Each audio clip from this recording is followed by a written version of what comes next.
আজকে আমি তোমাদের জন্য বাঙালিদের অতি পরিচিত একটি পুরনো দিনের রান্না মোচার পাতুরির রেসিপি নিয়ে এসেছি। যারা নিরামিষ খাও তাদের জন্য তো এটা একটা আদর্শ রেসিপি। যে আমিষও যারা খাও তারাও এটা একবার খেয়ে দেখো, একবার খেলে কিন্তু এটা বারবার খেতে চাইবে।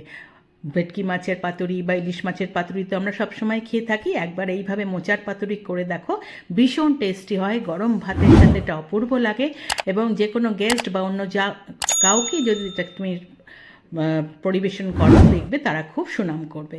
তো তার জন্য প্রথমেই মোচাটাকে এরকম কুচো করে যেরকম আমরা কাটি, কেটে নিয়ে আমি একটা সিটি দিয়ে সেদ্ধ করে নিয়েছি। নিয়ে জলটা ঝরিয়ে খুব সুন্দরভাবে আগে এরকম চটকে নিলাম। চটকে নিয়ে তাতে বেশ হাফ বাটি মতো আমি নারকেল কোড়া দিয়ে দিলাম। দিয়ে তার মধ্যে আমি 2 চামচ সাদা সর্ষে আমি বাটা দিলাম। আমরা সাদা সর্ষে খাই, তাই যারা কালো সর্ষে খাও তারা কালো সর্ষে বাটাও দিতে পারো। তার মধ্যে 1 চামচ কাঁচা লঙ্কা বাটা দিলাম। আর আমি ছোট 2 চামচ দই দেব। এই দইটা দেওয়ার কারণে যে সর্ষে খেলে যাদের গ্যাস হয় সেই গ্যাসের প্রবলেম হবে না। তার মধ্যে আমি 1 চামচ নুন দিয়ে দিলাম, আর হাফ চামচের থেকে একটু কম চিনি দিলাম, আর আমি 1 চামচ মতো হলুদ দিলাম। দিয়ে সর্ষের তেল দিলাম বেশ বড় 1 চামচ মতো সর্ষের তেল দিয়ে এবার সমস্ত কিছু একসাথে ভালো করে মিশিয়ে নিতে হবে।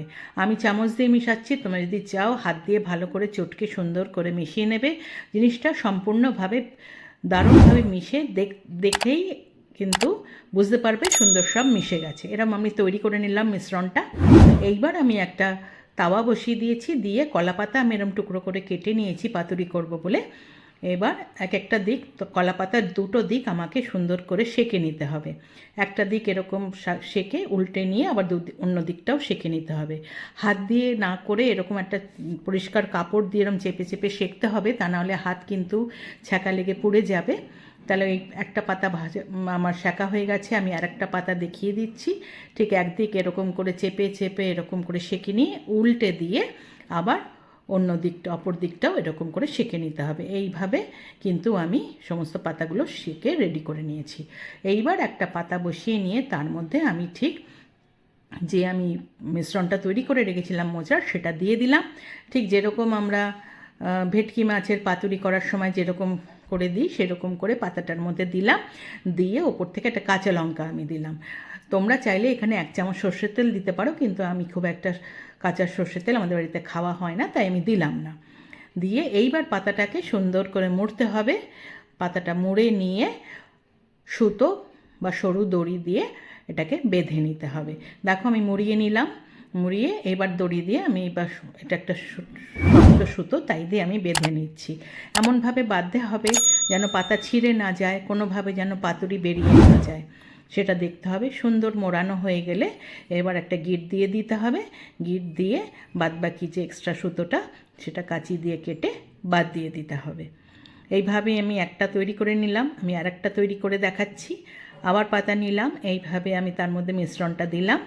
দিয়ে মিশ্রণটা ভালো করে সুন্দর করে পাতার মধ্যে রেখে তার উপরে একটা কাঁচা লঙ্কা দেব। তোমরা চাইলে আমি যেটা বললাম 1 চামচ সর্ষের তেলও ওপর থেকে দিতে পারো।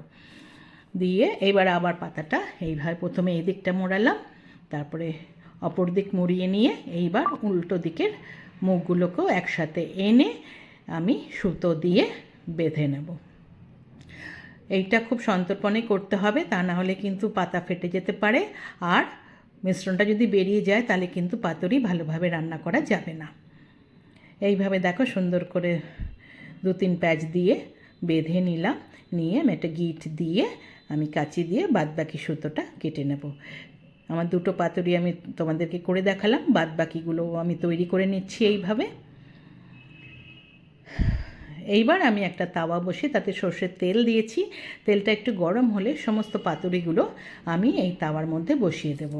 দিয়ে গ্যাসটাকে মিডিয়াম থেকে স্লোতে রাখতে হবে। রেখে ঢাকা দিয়ে আমি একটা পিঠ 5 মিনিট হতে দেব।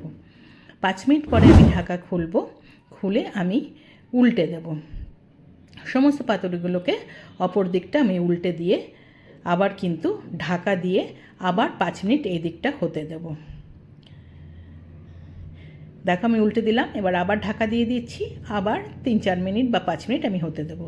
তারপরে আবার খুলেছি।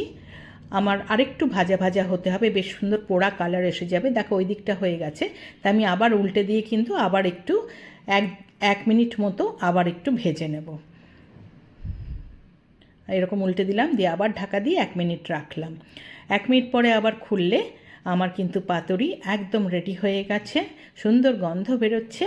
আমি পাতুরিগুলোকে তাওয়ার থেকে তুলে নিলাম, নিয়ে এবার কিন্তু আমি সার্ভ করে দেবো।